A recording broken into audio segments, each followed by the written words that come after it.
Mapagpalang araw, kaibigan. Ito po ang inyong kaibigan kay Jesus, Brother Manny Bautista. Minsan pa po tayong mag-aharap ng mabuting balita o salita ng Diyos po na nakasulat po sa NIV.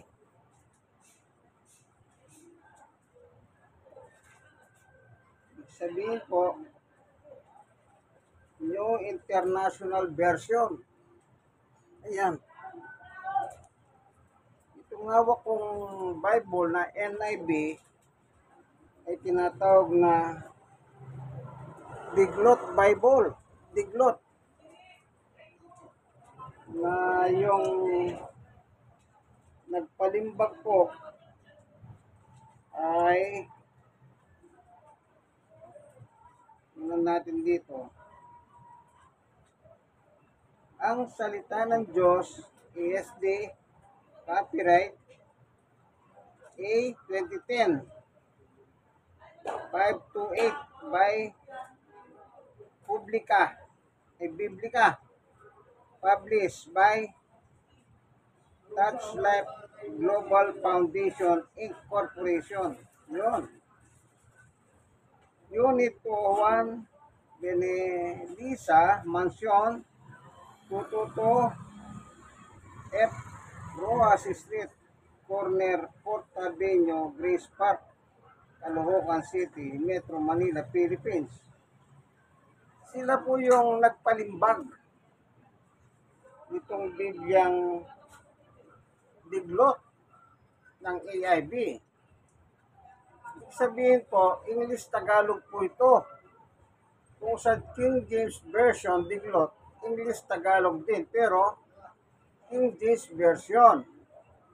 Ito naman po, NIV, New International Version. No? Ang katumba sa Tagalog, ang salita ng Diyos, Biblia.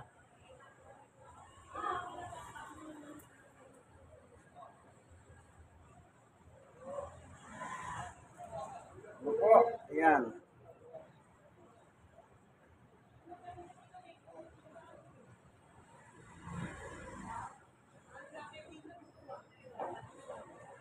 NIV.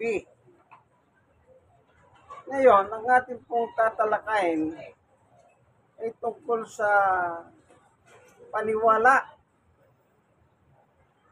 Pero bago tayo papalaw, ay atin munang ilalapit sa Diyos ang ating pag-aaral. Sa pagkakataon nito, mas mabuting gabayan tayo ng Panginoon Diyos kasi siya naman po talaga ang magbibigay ng katalinuhan sa atin. Walang iba. Karunungan. Sabi nga nila, karunungan nagsisimula sa Diyos. Amen. Kaya tayo muna ay mananalangin. Panginoon Diyos, sa aming Ama na makapangyarihan sa lahat. Minsan pa, samahan mo po kami sa aming pag-aaral ng iyong ebanghelyo. Sapagkat napakaganda pong talakayin nito upang sa ganon mabuksan ang aming puso at kaisipan sa katotohanan, sapagkat ang katotohanan po ay walang iba kundi ang iyong salita. Samahan mo po kami ng Santong Espiritu sa pamamagitan ng aming pagbubulay ng NIV, salita ng Diyos Biblia, Diglot Version. Maraming salamat po aming Diyos sa ngalan ni Jesus. Amen. Yang paniwala. Meron kasing naniniwala na mga reliyon, sekta ng reliyon. Kapag sila'y nakakabasa ng salitang messenger, ang kanilang paniwala sa messenger ay tao. Ina-assume nila na yung messenger, tao. Kagaya natin nakikita nyo sa akin, tao. Oh. Yun po ang kanilang paniwala at gumagamit din sila ng Biblia. Pero, tingnan po natin ang nakasulat sa Biblia. Ano po? Purihin ng Panginoon. Pero ano lang po naman, hindi tayo masyadong magtatagal. Gusto ko lang makita ninyo yung salita dito sa Hebreo. Ito po dito sa Hebreo chapter 1 verse 1. Dito natin nasimulan po sa 4. Kaya naging mas dakila ang anak ng Diyos kaysa mga anghel, at higit na dakila ang pangalan niya kaysa sa kanila. 5. Sapagkat kailanman wala ni isa man sa mga anghel na sinabihan ng Diyos ng ganito, ikaw ang anak ko, at ngayon ipapahayag ko na ako ang iyong ama. At wala rin sinabihan ng Diyos ng ganito sa sino mang anghel, ako'y magiging ama ninyo, ako'y magiging ama niya, at siya'y magiging anak ko. 6. At nang isinugo na ng Diyos ang kanyang bugtong na anak sa mundo, sinabi niya, dapat siyang sambahin ng lahat ng anghel ng Diyos. 7. Ito ang sinabi ng Diyos tungkol sa mga anghel. Ang mga anghel ay magagawa kong angin. Sila na mga lingkod ko ay magagawa ko ring nagliliyab na apoy. Ayon. Wala pong sinabi ang Diyos na yung mga anghel tao. Kasi po, mayroong sekta ng reliyon, yung Iglesia ni Cristo, na tinatag ni Yumaong Felix Manalo, ng kanilang paniwala. Si Felix Manalo ay isang anghel na umakyat sa sikatan ng araw. Pero bago natin tutuloy yan, babasahin naman natin sa wikang Ingles kasi diglot nga ang gamit natin. Hebrew chapter 1 verse 4. Ganito. So he become as much superior to the angels as the name he has inherited is superior to theirs. Verse 5. Or to which of the angels did God ever say, you are my son? Today I have become your father. Or again, I will be his father, and he will be my son. Verse 6. And again, when God brings his firstborn into the world, he says, let's all God angels worship him. In speaking of the angels, he says, he makes his angel his spirits, and his servant flame of fire. Ayun. Yung kanyang anghel pala ay mga spirit sila. Espiritu. Walang laman at dugo. Ibig sabihin, hindi siya tao. Spirit, sabi ng Diyos. Diyos na nagsabi Ulitin natin. Dito sa verse 5, for to which of the angels did ever say, you are my son, today I have become your father, or again, I will be his father, and he will be my son. verse 6. And again, when God brings his firstborn into this world, he says, let all the God angels worship him. Verse 7. In speaking of the angels, he says, he makes his angel spirits and his servant flame of fires. Ayun, servants flame of fire. Wala pong sinabi ang Diyos, maging sa wikang Tagalog hindi sinabi ng Diyos sa mga anghel na kayo'y mga tao. Diyos na pong nagsasabi niyan. Kaya yung paniwala ni Yumang Felix Manalo na siya raw ay anghel, lumalabas, tao siya. Pero sa Biblia, ang anghel ay spirit. At wala pong spirit na tinatawag na tao. O walang tao na tinawag na espiritu. O walang tao na tinawag na angel o anghel. Kasi po, isa po sa inaangkin ni Yumang Felix Manalo, in fairness mga INC, sana mabuksan ang isip ninyo. Huwag kayong magpauto-uto sa mga manghuuto sa inyo, Walang personalan nito, nag-aaral tayo.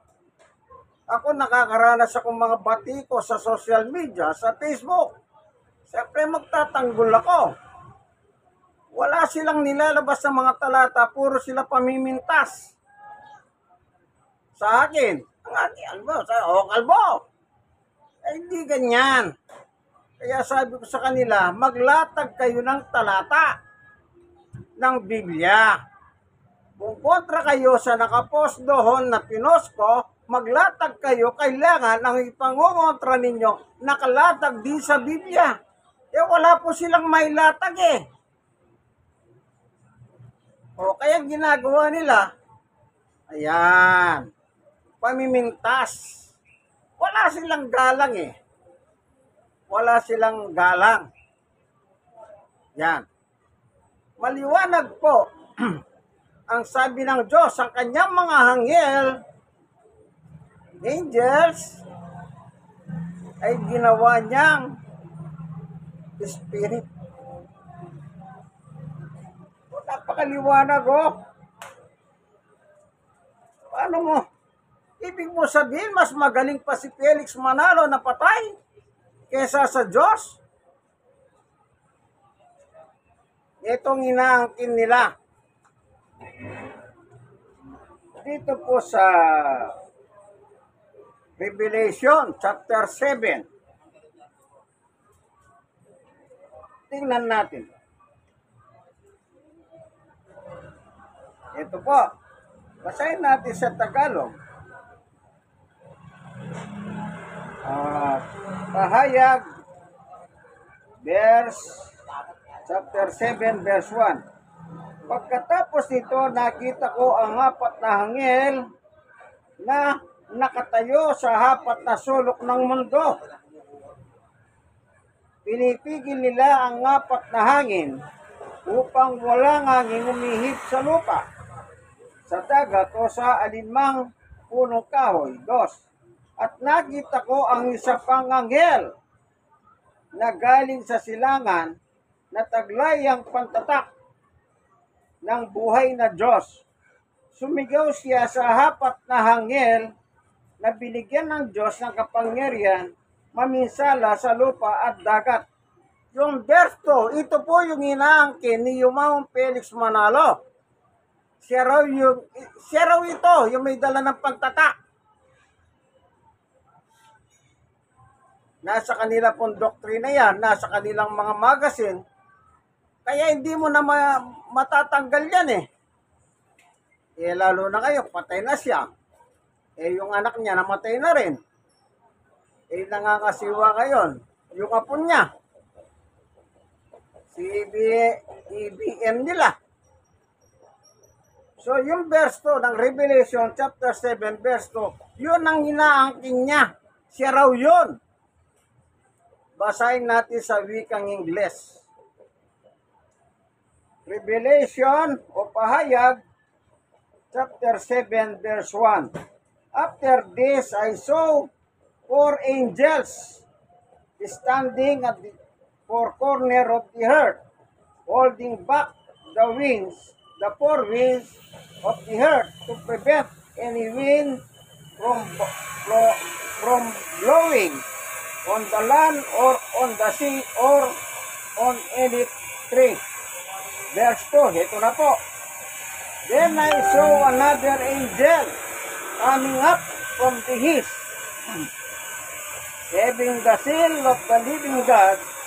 He called out in loud voice to the 4 angels who made given power to harm the land and the sea. Oh, meron po ba kayong narinig na yung anghel mga tao? Meron po ba kayong narinig na sinabi dyan sa verse 2 ng Revelation o Pahayag, chapter 7, verse 2, na yung anghel tao?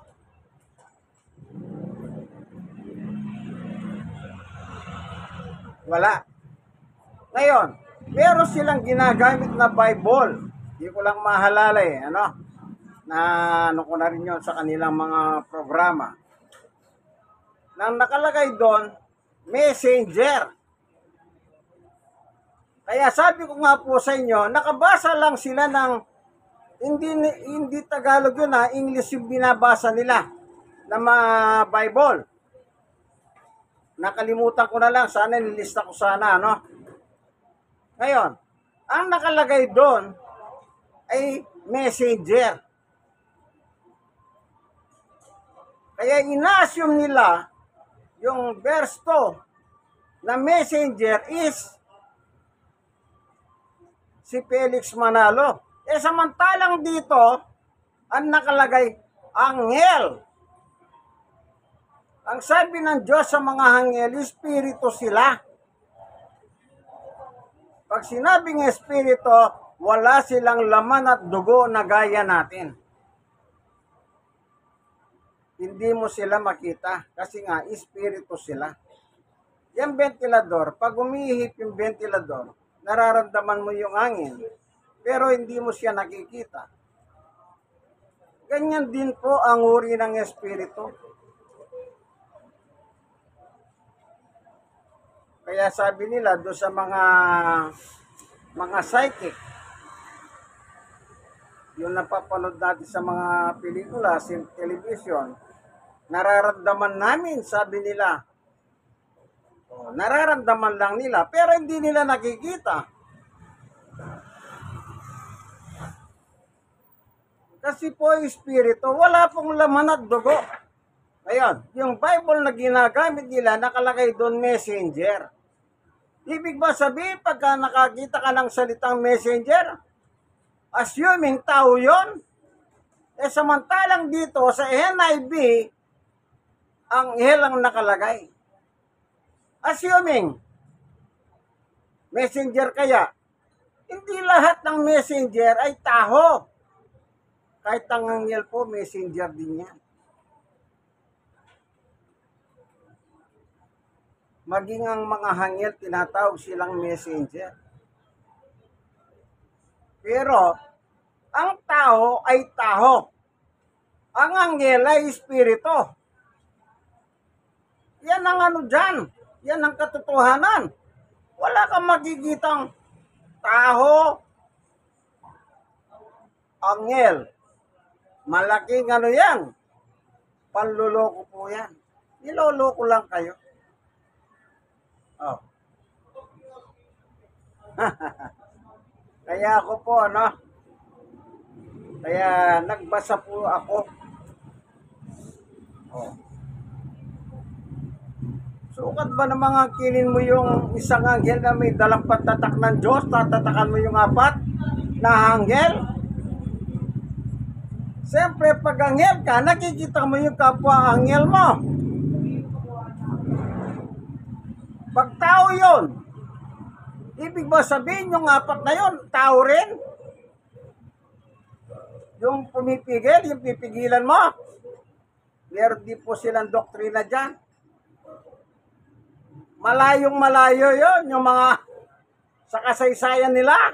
History sila pumupunta. Saan po ba nakasulat na salita ng Diyos? Sa history, sa Biblia. Kaya kung minsan yung paggamit ng reference, hindi rin masyadong maganda yun eh. Eh bakit? Lalo ka naliligaw eh. Yung apat na tagigera daw. Alalalalala.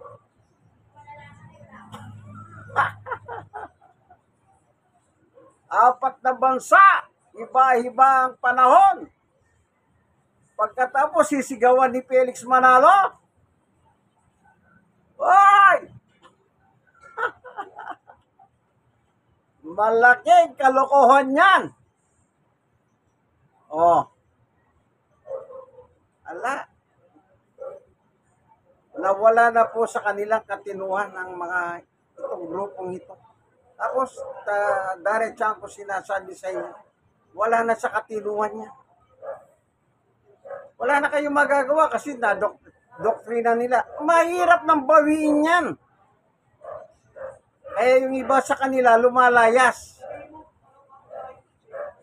Kasi nga, kapag nakakapakinig sila ng tamang aral na kontra doon sa inaaral nila, maraming lumalayas sa kanila. Sipin nyo, sabihin mo, yung anghel, taho. Samantalang sinabi ng Diyos, ang anghel, espiritu. Ibig ba sabihin, mas magaling ka pa sa Diyos? Hallelujah.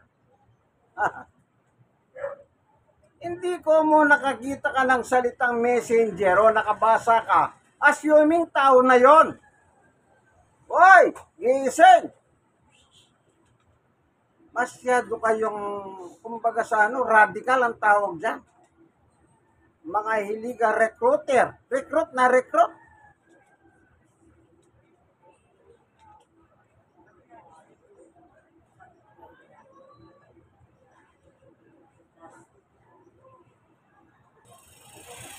Meron ako nakita rito sa 104 ng awit. Salmo 104 verse 4 sa Tagalog. Ginagawa niyong tagapag-atid ng balita ang hangin at ang kidlat na inyong inuutusan. Ang kidlat na inyong utusan. Sa wikang Ingles, ganito nakalagay. He makes winds is messengers. Flames of fire is servant. Oh, and dito na naman yung salitang messenger. Ibig ba sabihin yung hangin, taho?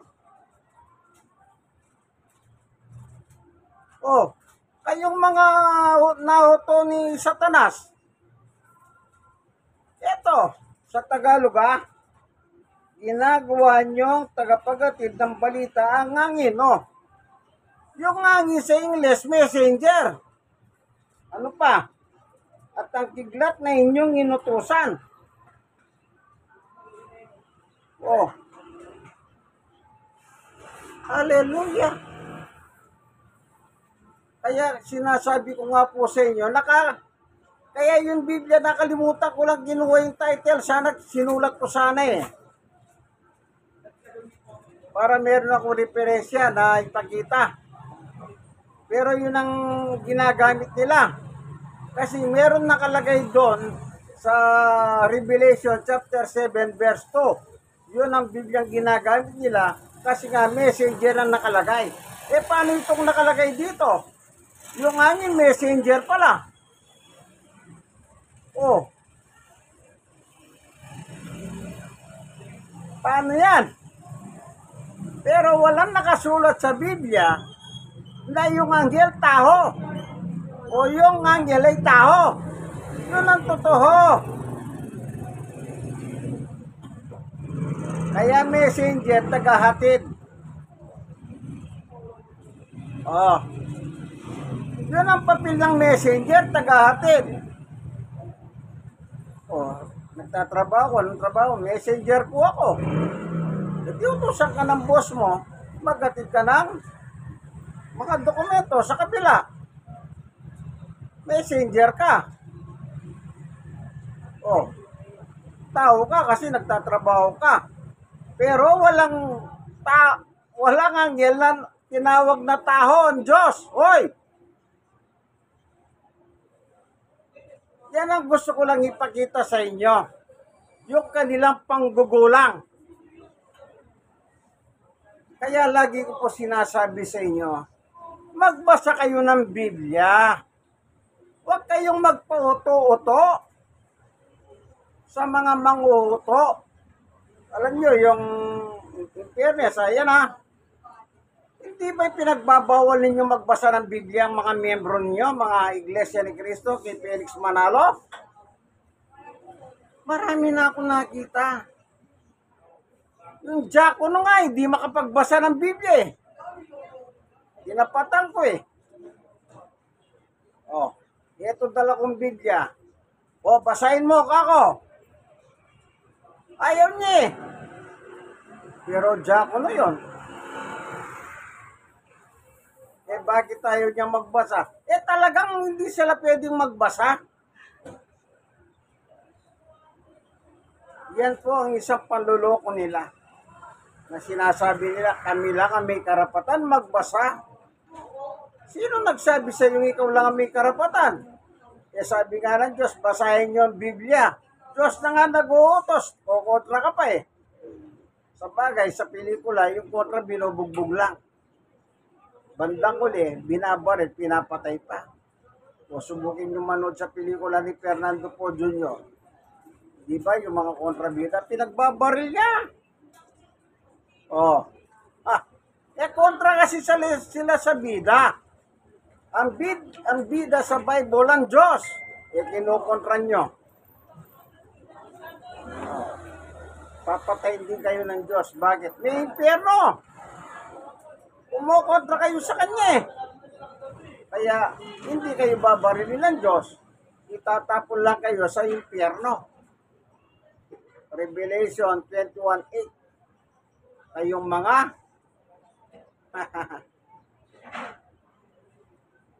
iba ang turo. Kaya sabi ni Jesus sa 7:21, hindi lahat ng tumatawag sa akin, Panginoon, Panginoon, papasok sa langit. Kundi yung sumusunod lamang sa aking Ama na nasa langit. Eh, Diyos na nagsabi, yung anghel niya, ginawa niyang spirit eh. Pagkatapos, sasabihin niyo pa, anghel tao. Ang nakakita. Kaya maglata kayo ng talata na sinabi ng Diyos, ang anghel ay tao. Sige, latag kayo ng talata. O yung anghel, tao. Sinabi ng Diyos, latag nyo.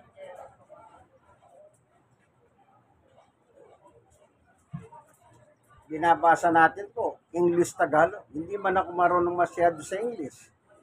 Pinagtsatsagahan ko. Eh bakit? Eh gusto ko makahunawa kayo. Oh. Gusto ko makahunawa kayo. Ano po? Basta tatandaan nyo, spirit ng anghel. Wala siyang laman at dugo. Itong mga alagad Nicola po eh,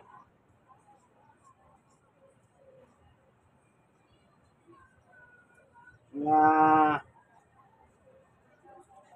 iloloko lang po kayo, huwag kayong magpaloko.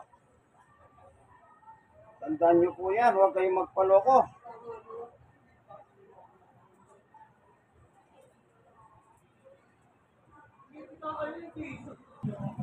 Dito po sa pahayag 19:9. At sinabi sa akin ng anghel, isulat mo ito, mapalad ang mga inimbitahan sa andahan sa kasal ng tupa. At sinabi niya, totoo ang mga sinasabing ito ng Diyos. 10. Lumuhod ako sa pahanan niya upang sumamba sa kanya. Pero sinabi niya sa akin, wag mo akong sambahin sapagkat alipin din ako ng Diyos tulad mo at ang mga kapatid mong nagpapahayag ng katotohanan itinuro ni Jesus. Ang Diyos ang sambahin mo sapagkat ang mga katotohanan itinuro ni Jesus ang siyang buhod ng mga sinabi at isinulat ng mga propeta. Sa English, ganito naman ang nakalagay. Pahayag 19:9, English. Then the angel said to me, write this, blessed are those who are invited to the wedding supper of the Lamb. And he added, these are the true words of God. Verse 10. At this I fell at his feet to worship him. But he said to me, don't do that. I am a fellow servant with you and with your brothers and sisters who hold to the testimony of Jesus. Worship God, for it is a spirit of prophecy who bear testimony to Jesus. Yun. Sabi ng anghel kay Juan, kasi lumuhod si Juan. Sabi ng anghel, huwag mong gawin yan. Gaya mo lang akong alipin ng Diyos. Oh. Sinabi ba ng anghel dito? Huwag mong gawin yan, Juan. Ako'y taho.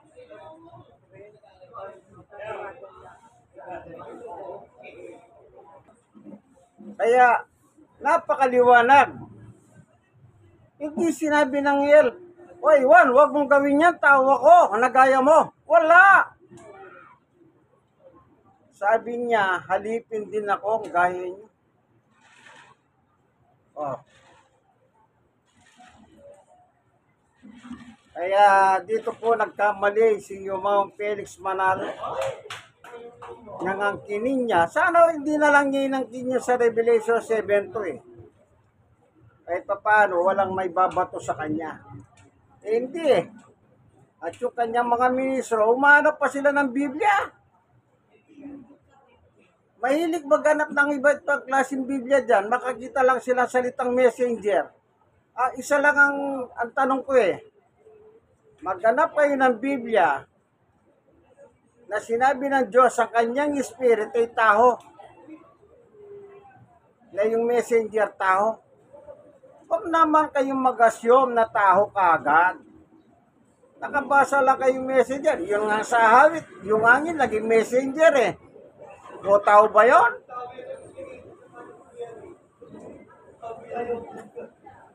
Kahit ang mga anghel po, messenger din sila. Pero wala nakasulat na yung anghel naging taho. O yung taho naging anghel. Tandaan nyo po yan. Huwag po kayong magpaloko. Huwag kayong magbasa kayo. Ako, lagi ko sinasabi sa inyo, magbasa po kayo ng Biblia. Ako, meron akong mga Biblia, binibili ko. Aking binabasa.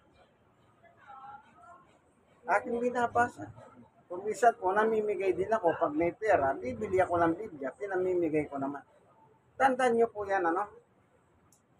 Maraming salamat sa iyo, Panginoon Diyos, sa katotohanan na itinuro mo sa amin. Napakaliwanag po ang salita mo. Ikaw mismo nagsabi na yung iyong mga anghel ay espiritu sila. Hindi po sila tao, ayon sa nakasulat.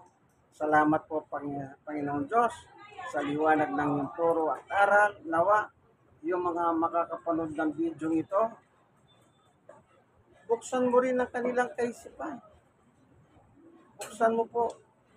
At kung sakali mga paniwala nila, gaya ng paniwala ni yung mga Felix Manalo, baguhin mo po. Kasi hindi po tama yung mag-speculate ka na yung mga hangil ay taho. O yung messenger, antimano, ina-assume na taho. Hindi po. Salamat, Panginoon Diyos, kung sila man may kabigatan sa buhay, yung paghahanin, kung may mga sakit, yung pong pagalingin. Salamat po sa ngalan ng Panginoong Yesus. Amen. Yan. Nakita nyo, kaibigan, ang liwanag ng Biblia. Nagbasa ako ng English. Kahit hirap ako magbasa. Binabasa ko. Kung meron po kayo ng NIV Diglot, yung binasa ko, basahin nyo po. Purihin ang Panginoon. Like. Share ng share. Kaibigan, kayong mga nasharean, mag-share din po kayo sa inyong mga kakilala, kaibigan, kapamilya, kapuso, kapatid. Huwag po kayo mag-alinlangan kasi biblical po ang turo. Wala tayong dinadagdag, wala tayong binabawas. Huwag nyo naman po kalimutan mag-subscribe. Mag-subscribe naman po kayo. Ito po ang inyong kaibigan, kay Jesus, Brother Manny Bautista, in Christ alone.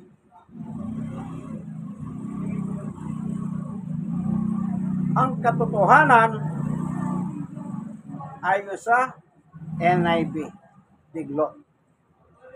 God bless us all po. Bye-bye!